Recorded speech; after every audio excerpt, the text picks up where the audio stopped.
જય આદિવાસી. આપ સૌને વિશ્વ આદિવાસી દિવસની શુભકામના. વિશ્વ આદિવાસી દિવસ આપણે જ્યારે ઉજવવા જઈ રહ્યા છીએ ત્યારે વિશ્વ આદિવાસી દિવસ આદિવાસી સાથે અને શા માટે વિશ્વના લોકો એવું માને છે કે જીવનમાં સુખી અને લાંબુ અને સારું આયુષ્ય જીવવું હોય તો આદિવાસી જેવું જીવન જીવવું.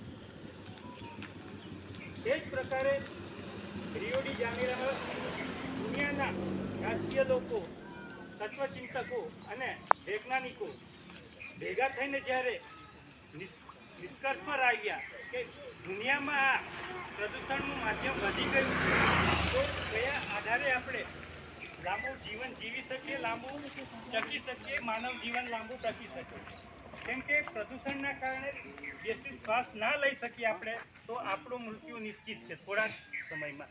જો ઓક્સિજનનું લેવલ, પર્યાવરણનું લેવલ જો આ સૃષ્ટિ પર ના જળવાય તો મનુષ્ય જીવન શક્ય નથી.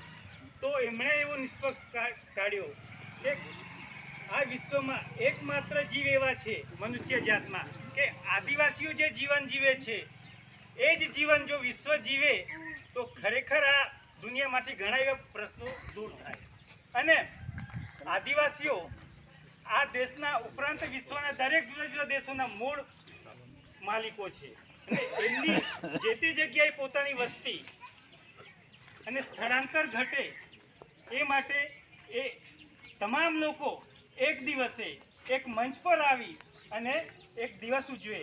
એમના માટે એક વિશ્વ આદિવાસી દિવસની નક્કી કરવામાં 9મી ઓગસ્ટ આપણે નક્કી કરીએ અને તે દિવસથી આપણે ઉજવતા થયેલા છે. હવે શા માટે?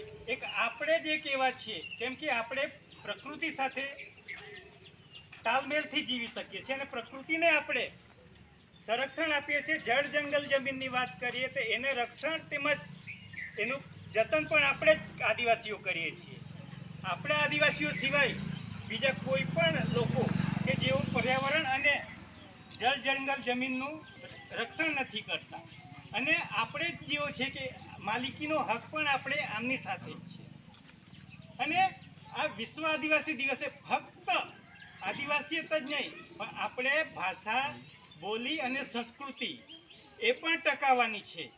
તો હવે પછીનું કદાચ મારા જે વ્યાખ્યાન હશે તે ચૌધરીમાં જ હશે કેમ હું ચૌધરી જ્ઞાતિમાંથી આવું છું અને ભવિષ્યમાં ચૌધરી બોલી